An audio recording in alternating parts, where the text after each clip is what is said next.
Desde los estudios de NTC, la red independiente presenta Noticias 1.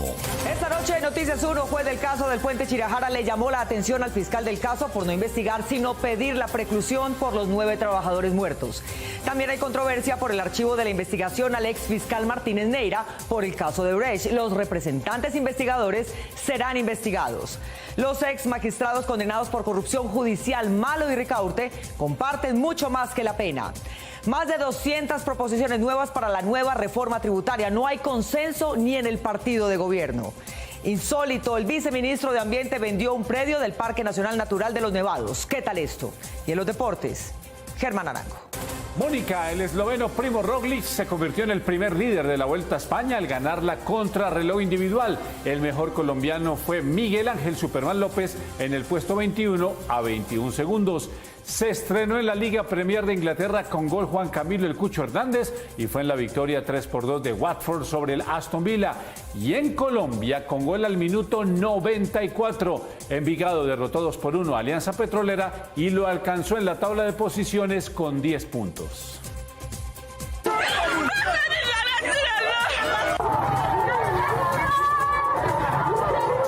Aquí está, esta es la imagen del día. Más de 300 muertos habría dejado un terremoto de 7.2 grados en la escala Richter en la mañana de hoy en Haití y la alerta de tsunami que le siguió.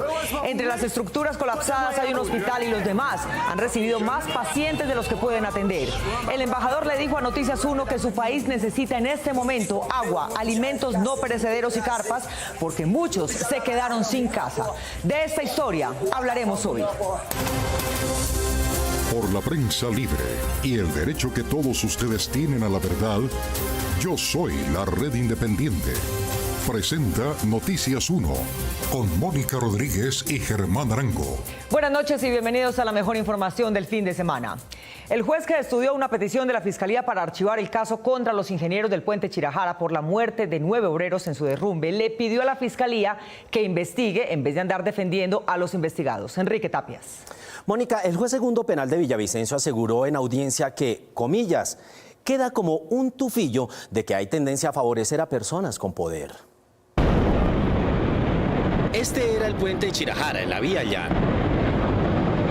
En enero de 2018, literalmente se vino abajo cuando ya tenía un avance del 64% en su construcción. Allí murieron 9 trabajadores. El jueves pasado se realizó una nueva audiencia en el proceso para determinar la responsabilidad de 9 ingenieros de la empresa Gisaico encargada del diseño y construcción de la obra. Allí el juez le llamó la atención al fiscal del caso por no cumplir con su deber de investigar lo suficiente y de pedir que se decretara la inocencia de los investigados. Debe de desacelerarse en ese afán de archivar todo, de precluir todo, de cerrar, lo digo de manera respetuosa, de tapen.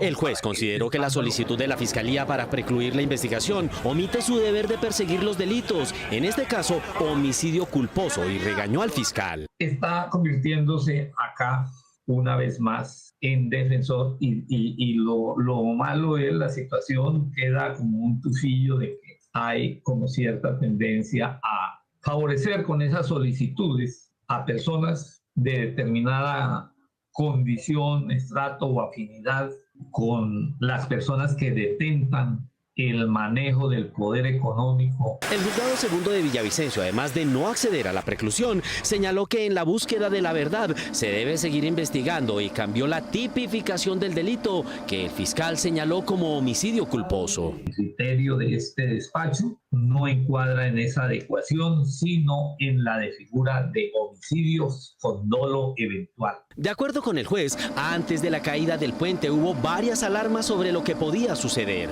Ni el ingeniero Hincapié ni en general la empresa Gisaico hicieron mayor esfuerzo para corregir estas anomalías, ocasionando con su conducta omisiva un resultado lesivo en el colapso del puente. Los abogados de las víctimas avalaron la decisión del juez, mientras la Fiscalía y algunos de los representantes de los ingenieros apelaron la decisión que pasará a segunda instancia.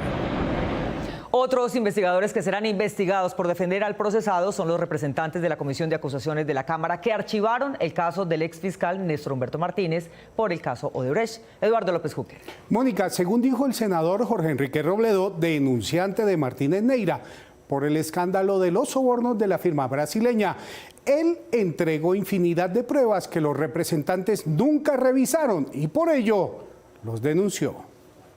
Con 7 votos de los representantes investigadores de la Comisión de Acusaciones de la Cámara, Jaime Armando Yepes de la U, Germán Blanco y Juan Carlos Wills del Partido Conservador, Fabio Arroyave y Andrés Calle del Partido Liberal, Óscar Villamizar y Henry Cuellar del Centro Democrático, se decidió el archivo de la investigación contra el exfiscal Néstor Humberto Martínez Neira por su presunta participación en la trama de corrupción desarrollada por Odebrecht en Colombia. Pero si sabe de algo, claro, prenda las alarmas. Y la vía es esta vía. Porque, puta, allá están berracos con lo que pasó hace 3 años, que usted prendió las hijueputas alarmas y nadie le puso cuidado. El senador Jorge Enrique Robledo denunció a Martínez Neira, entre otros hechos, por las grabaciones de audio que hizo el ingeniero Jorge Enrique Pizano, conversando con él, cuando Martínez era apoderado del Grupo Aval, socio de Odebrecht en la Ruta del Sol 2. ¿Ya usted se metió en esto? No. Los 2 únicos representantes que se opusieron a cerrar la investigación contra el exfiscal fueron Mauricio Toro y Wilmer Leal del Partido Verde. Para establecer si hubo algún delito o no por parte del exfiscal. Aquí se debieron haber ordenado más pruebas, trasladado testimonios, hacer diligencias antes de tomar una decisión de fondo ante un caso tan grave como lo ocurrido con Odebrecht en Colombia. Según Toro, no se hizo ninguna actividad investigativa. Que no se realizó la investigación de forma profunda. Indignado por la decisión de la Comisión de Acusaciones. No es de acusaciones, sino de absoluciones. El senador Robledo dijo que denunciará ante la Corte Suprema de Justicia a los 7 representantes que votaron el archivo de la investigación. Voy a acusarlos por prevaricato ante la Corte Suprema de Justicia a esos 7 representantes a la Cámara. ¿Y por qué? No es porque ellos no puedan tomar decisiones, sí, lo que pasa es que tienen que actuar en derecho. Según el senador y precandidato presidencial del Partido Dignidad, allí se configuró un prevaricato. No citaron a declarar a Néstor Humberto Martínez, yo le hice a él acusaciones muy severas, con pruebas sustentadas, que ellos han debido investigar y han debido citarlo a que diera explicaciones. Y la segunda, si se quiere, es más grave, es que yo les pedí que citaran a declarar a Luis Gustavo Moreno. Inicialmente Robledo presentó un recurso de revisión para que la Comisión de Acusaciones corrija su error. De lo contrario, acudirá a la Corte Suprema de Justicia para evitar la impunidad en el caso Odebrecht. El ex magistrado de la Sala Penal de la Corte Suprema, Gustavo Malo, es el segundo condenado por la corrupción judicial que se conoce como el cartel de la toga. El primero fue Francisco Ricaurte. Víctor Ballestas. Mónica, Ricaurte y Malo han compartido largos años de vida y de profesión y ahora también comparten pena en cárcel.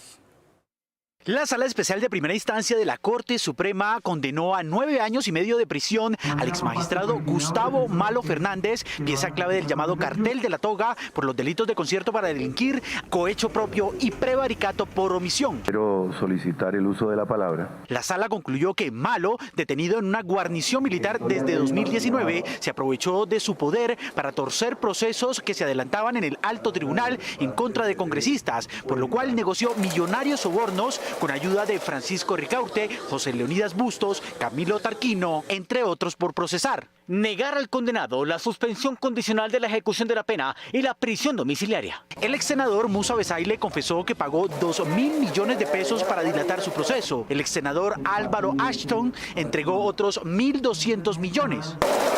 Malo es el segundo condenado por este escándalo de corrupción. El primero fue el expresidente de la Corte Suprema, Francisco Ricaurte, condenado a 19 años de cárcel por cohecho, tráfico de influencias y concierto para delinquir. Asunto ya de hace bastante tiempo. Ricaurte y Malo son viejos amigos. Ambos son cartageneros, estudiaron en la misma universidad pública de esa ciudad y han sido docentes y jueces allí mismo. Malo apalancó la carrera de Ricaurte, nombrándolo en su despacho cuando este era juez en Cartagena. Ricaurte y Malo ahora también comparten una condena por corrupción judicial. Con el asesinato de 2 firmantes del acuerdo de paz esta semana, ya son 31 este año y más de 270 desde que dejaron las armas. Según el director de Indepaz, no es solamente un asunto de vida o muerte, sino de compromiso con la paz. Juan Fernando Barona. Mónica, Camilo González, el director del Instituto Ideas para la Paz, destaca que a ellos no solo se les está negando la seguridad, que era lo mínimo en el acuerdo de paz, sino que el gobierno no ha hecho lo necesario para demostrar que transitar a la paz es posible. Esta semana se presentaron 2 nuevos asesinatos de excombatientes de las FARC que estaban en proceso de reincorporación. El 10 de agosto en el municipio de Leiva, Nariño, fue acribillado José Arlello Popayán cuando estaba jugando fútbol. Y el 12 de este mes también fue baleado Quinayas Gilberto Zamboní en el departamento del Huila. Los registros que tenemos en Indepaz muestran una situación gravísima de 31 asesinatos de excombatientes en proceso de reincorporación este año. Según el Instituto de Estudios para el Desarrollo de Paz, Indepaz, desde la firma de los acuerdos de La Habana, la cifra de asesinatos de excombatientes de las FARC ya superó los 270.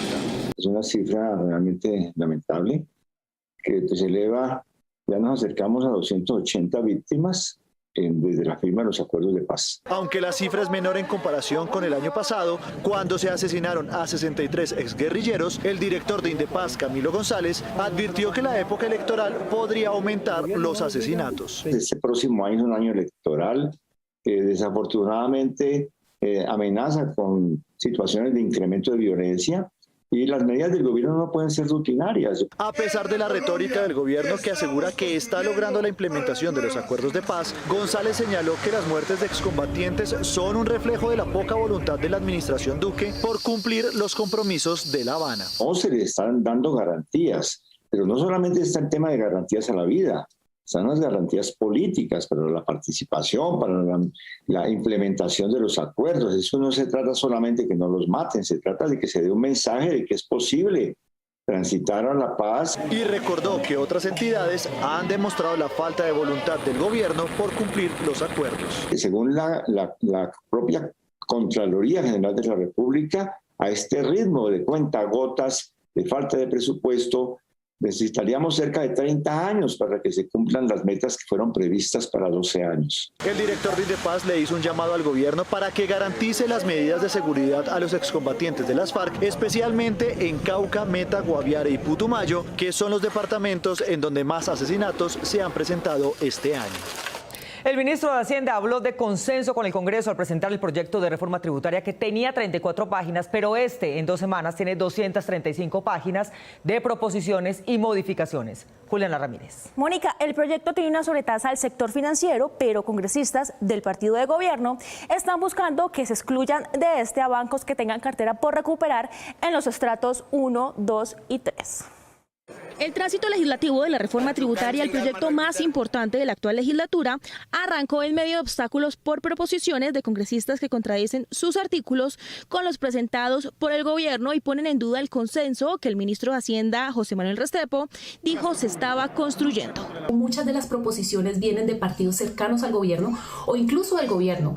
Implican modificaciones que aumentan el gasto público. Por ejemplo, está la propuesta de la matrícula cero para universidades privadas o el PAEF para cooperativas de trabajo asociado. La tributaria presentada por el gobierno trae una sobretasa de 3% al sector financiero, con lo cual la renta subiría a 38%. Pero representantes como Oscar Darío Pérez del Centro Democrático y Armando Sabraín del Partido Conservador consideran que esto no debe ser aplicado a bancos con carteras de estrato 1, 2 y 3. Muchas de estas proposiciones van en la línea de defender los intereses de algunos actores financieros que siempre han hecho un lobby constante en el Congreso en las diferentes reformas tributarias. Y es que en año preelectoral, la reforma tributaria es el único margen de maniobra que tienen los congresistas para presionar al gobierno.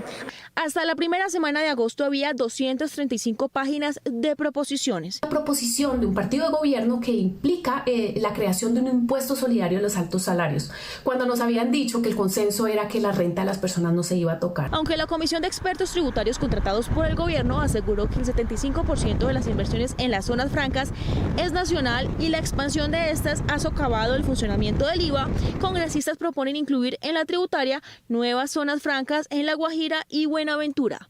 Desde Barranquilla, los congresistas de Cambio Radical César Lorduy y Arturo Char piden que las ciudades se puedan endeudar sin aval del Ministerio de Hacienda.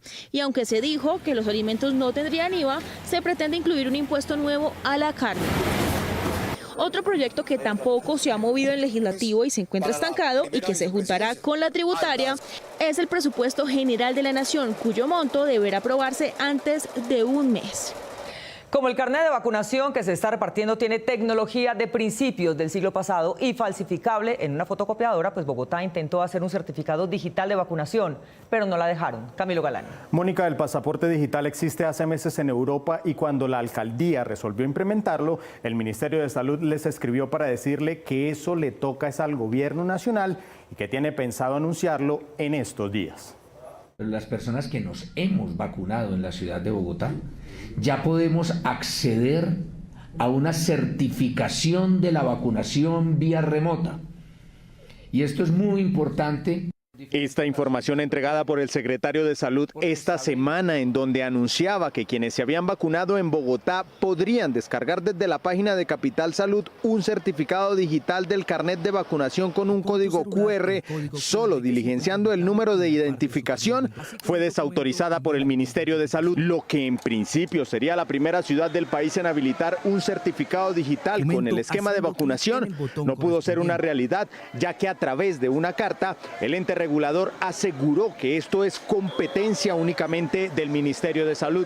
En criterio de este despacho, como ha quedado explicado, la facultad para expedir esa clase de documento digital radica exclusivamente en el Ministerio de Salud y Protección Social. Inmediatamente la Secretaría de Salud de Bogotá deshabilitó la opción de poder tener este certificado digital de vacunación. La Secretaría Distrital de Salud, acatando los requerimientos del Ministerio de Salud y la Superintendencia de Industria y Comercio, suspendió el acceso al aplicativo mientras se realizan ajustes para optimizar su servicio y garantizar la seguridad de la misma. Ante la situación, el ministro de Salud, Fernando Ruiz, aseguró que ya están haciendo pruebas de seguridad de lo que será dentro de 2 semanas un único certificado digital de vacunación. En la Unión Europea, desde principios del mes de julio, entró en funcionamiento el certificado digital COVID para facilitar la circulación entre estos países. En otros, es indispensable tenerlo para el ingreso a restaurantes y bares. De lo contrario, las personas deben presentar una prueba PCR negativa. Si el virus sigue la tendencia actual, la próxima semana Colombia tendrá sus cifras de muertes en solo 2 dígitos, es decir, menos de 100 diarios. Aunque hay brotes en Europa, Alemania y otros países, han logrado mantener sus muertos en cifras de un solo dígito en esta época gracias a la vacunación. Hoy, con 135 muertos y solo 4.000 casos nuevos, Colombia baja de su cuarto pico y continúa la apertura con temores del quinto. A los 17 meses de la pandemia, en la contabilidad de casos y muertes, nuestro país es 9º en el mundo. Las lecturas de nuestro país en la base de datos del coronavirus en el periódico The New York Times nos dan una mayor comprensión. Nos muestran a Colombia en amarillo oscuro, es decir, con menos casos activos que los países que están en anaranjado, rojo y morado, donde se evidencia que los casos están subiendo. Y discrimina las cifras de acuerdo con su población para calcular cuántos se han contagiado y cuántos de ellos han muerto. Hoy en el país se ha contagiado 1 de cada 10 colombianos y 1 de cada 409 infectados murió, acercándonos ya a los 135.000. En Brasil han muerto 1 de cada 372 infectados. En Estados Unidos 1 de cada 534. En Sudáfrica 1 de cada 754. En el Reino Unido 1 de cada 511. Y en la India 1 de cada 5.172. Y así la cifra de Colombia es de 9.1 casos por cada 100.000 habitantes, mientras que Brasil tiene 14, Estados Unidos 39, el Reino Unido 35, Sudáfrica 17 y la India 2,7. De manera que la India, que tiene la mayor cantidad de contagiados hoy, pero también la mayor población mundial, en realidad ocupa el puesto 117 entre los contabilizados en la pandemia, y Colombia, que en cifras brutas es 9º, en cifras ponderadas estaría en el lugar número 30. La tragedia parece haberse ensañado con Haití después de un terremoto en 2011, del cual aún no se recupera, y del asesinato hace un mes de su presidente. Hoy fue azotada por otro terremoto por encima de 7 grados de magnitud. Carlos Cárdenas. Mónica, la isla quedó prácticamente destruida y las primeras cuentas, todavía inconclusas, dan más de 300 muertos. Se desconoce el número de heridos y desaparecidos.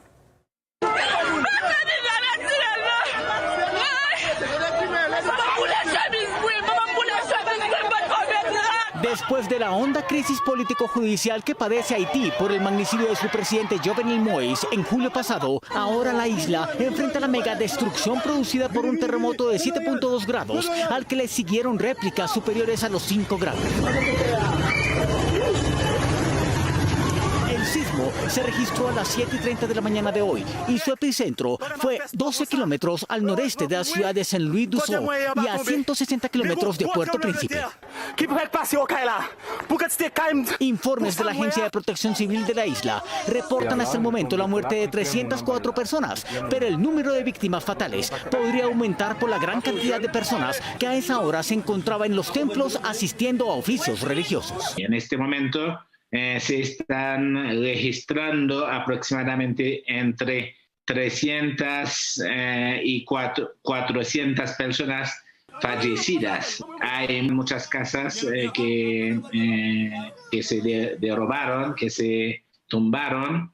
Entonces es una confusión total pues hasta este momento. Aún no se ha dado una cifra creíble de heridos y desaparecidos. El primer ministro de Haití, Ariel Henry, declaró el estado de emergencia. En el sur del pequeño país caribeño, en donde se registra hasta ahora el mayor número de fallecidos, los hospitales colapsaron por la enorme solicitud de servicios médicos para los heridos. La prioridad en este momento es todo lo que tiene que ver con aparatos para sacar escombros, medicamentos, kits, digamos, sanitarios, carpas, porque como la gente está sin casas, acompañado de eso, agua en cantidades, alimentos no perecederos. Hace 11 años hubo otro terremoto en Haití que dejó un saldo de 316.000 muertos, más de 300.000 heridos y 1.500.000 damnificados. Todavía la isla, cuyos niveles de pobreza son de los más altos del mundo, no lograba recuperarse de ese cataclismo cuando le sobreviene el de hoy.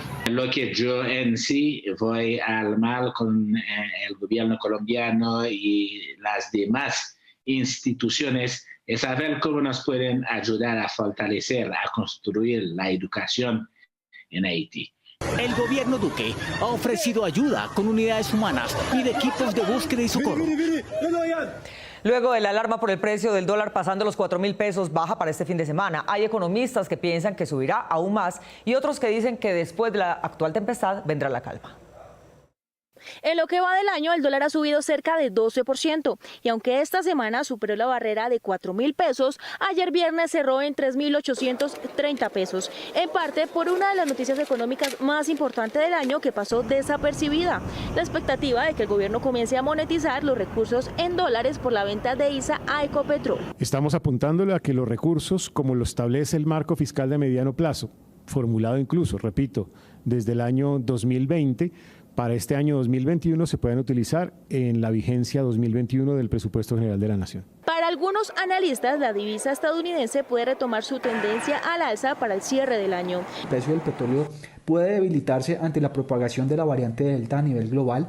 Segundo, es posible que el Banco Central de Estados Unidos comience a retirar los estímulos económicos.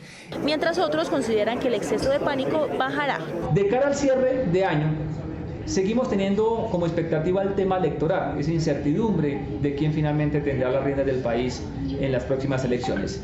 Aún con ese ruido, considero que el dólar debería seguir restando terreno. Creo que ha habido un exceso de pánico en la primera parte del año y asumiría que los precios más o menos correctos del dólar para finalizar este periodo deberían estar por debajo de los 3.800 pesos.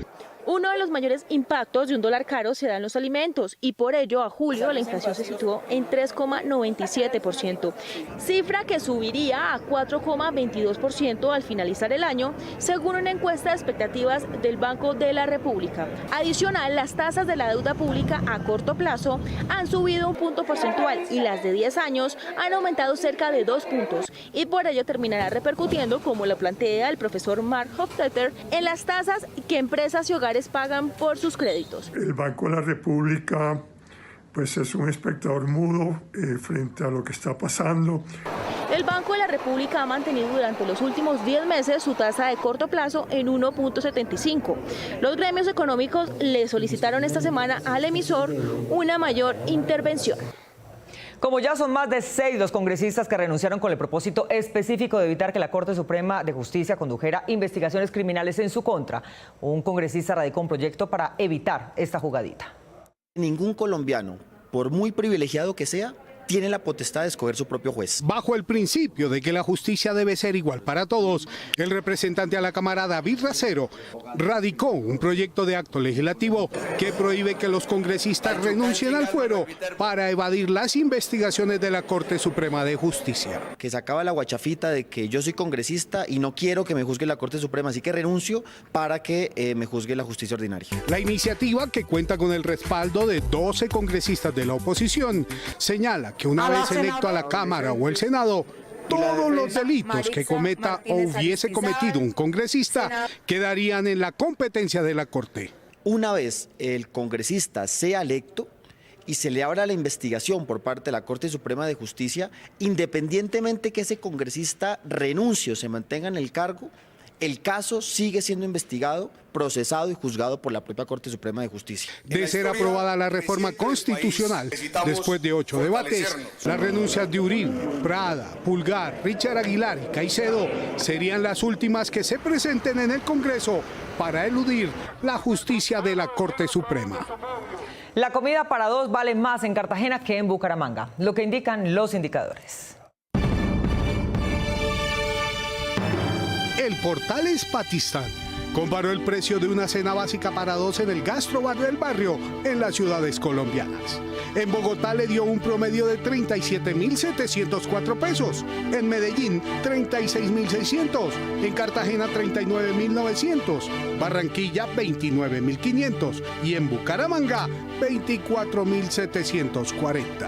Esto indica que el plan completo de viernes sale en 100.000 pesos. Esto es lo que indican los indicadores.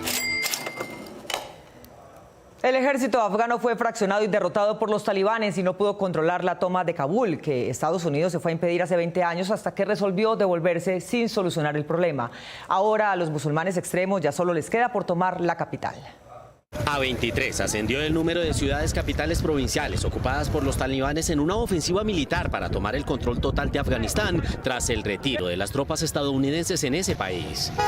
Con este avance, miles de personas huyen de Kabul, capital afgana que está cerca de caer en poder de los talibanes, que iniciaron sus ataques hace 2 semanas y que tienen como objetivo ocupar las 11 provincias que aún quedan sin presencia de estos grupos armados gracias a la rendición del ejército afgano tras 20 años de apoyo norteamericano.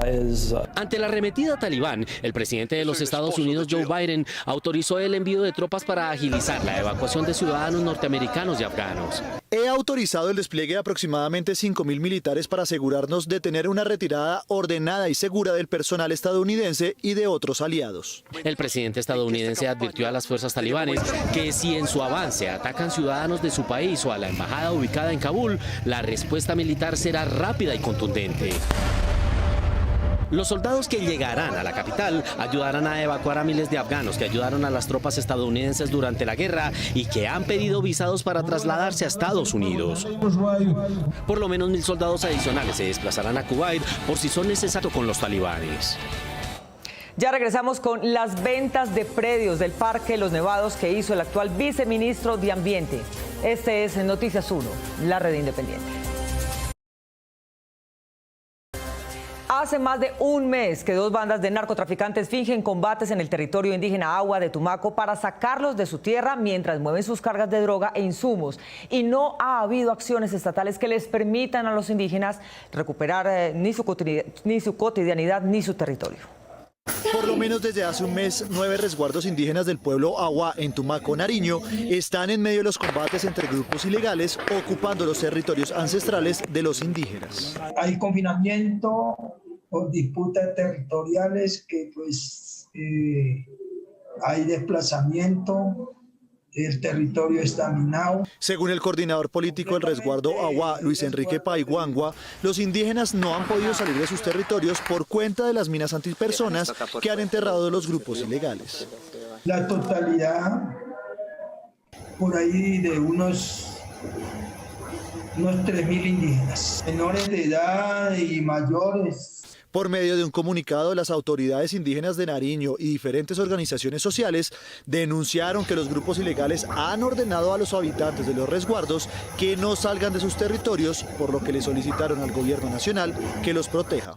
Se garantice la tranquilidad de la población indígena Agua en el territorio ancestral ubicado en el distrito de Tumaco, así como dentro de sus competencias brinde las garantías a los derechos fundamentales. Y le solicitaron también a los organismos internacionales que hagan el acompañamiento y un monitoreo permanente a la situación que se está viviendo en esta zona del país, debido a que no hay presencia de la fuerza pública. Ahorita hay nomás la parte de acá de Tumaco, como la Mapoea, y lo que es la Defensoría, la única pues que ha hecho presencia y acompañamiento. A pesar de la zozobra, los resguardos indígenas manifestaron que no se marcharán de la zona y pidieron que se respete el territorio ancestral. Los afanes de la nueva realidad no han dado tiempo para sentar los protocolos de una reunión virtual, ese conjunto de normas que hoy en día están para marcar el comportamiento correcto e inclusivo en las comunicaciones. Saber estar y comportarse adecuadamente en cualquier lugar requiere de códigos de conducta y ahora con la virtualidad han tomado importancia. El conocimiento de estas normas, de estos códigos y de ciertas habilidades y comprendiendo que nosotros los seres humanos nos revelamos a través de nuestras acciones y lo que con ellas nosotros expresamos en nuestro día a día.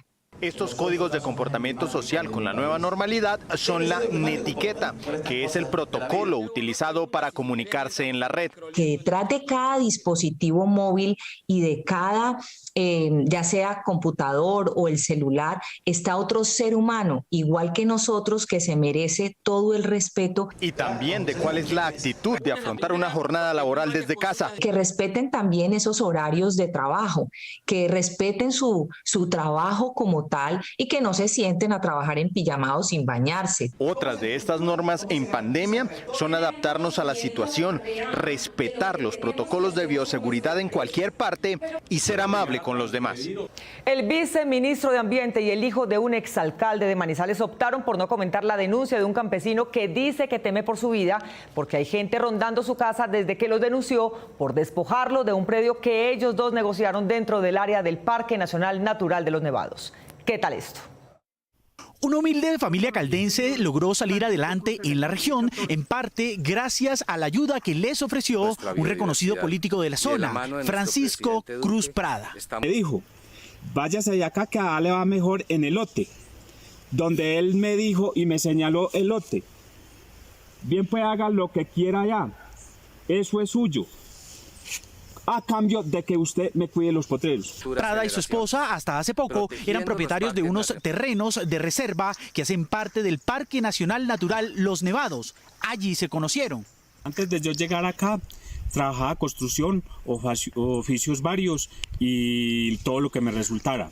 Lo último que hice fue llegar a la CHE como guardabosques dentro del Parque Los Nevados. González cambió su oficio y dejó todo para trabajar y cuidar las 36 hectáreas de los privilegiados terrenos del hoy viceministro de Políticas y Normalización Ambiental del Ministerio de Ambiente.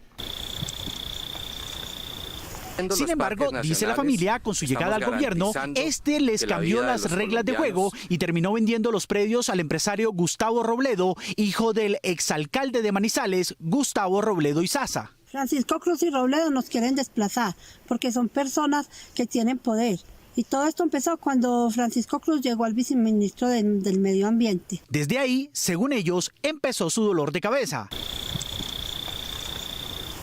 Para los nuevos propietarios, nada de lo que construyeron les pertenece y ahora se tienen que marchar, les dijeron.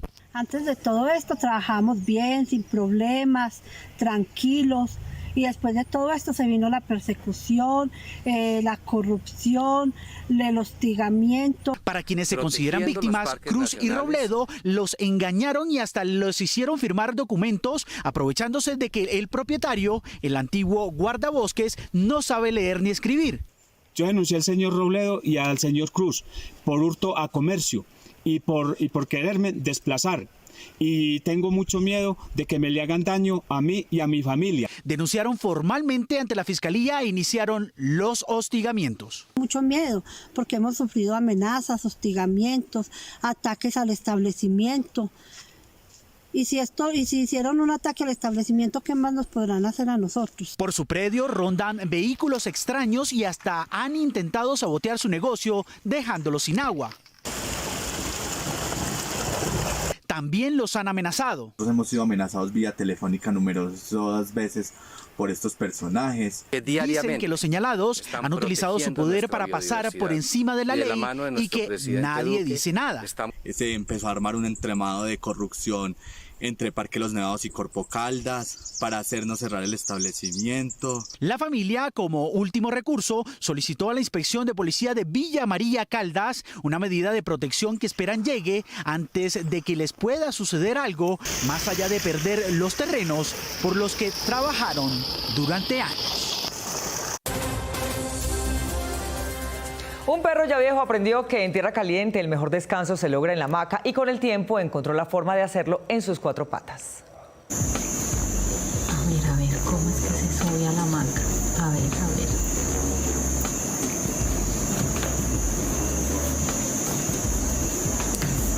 Ay, jue madre, se cayó. Ya casi lo logré.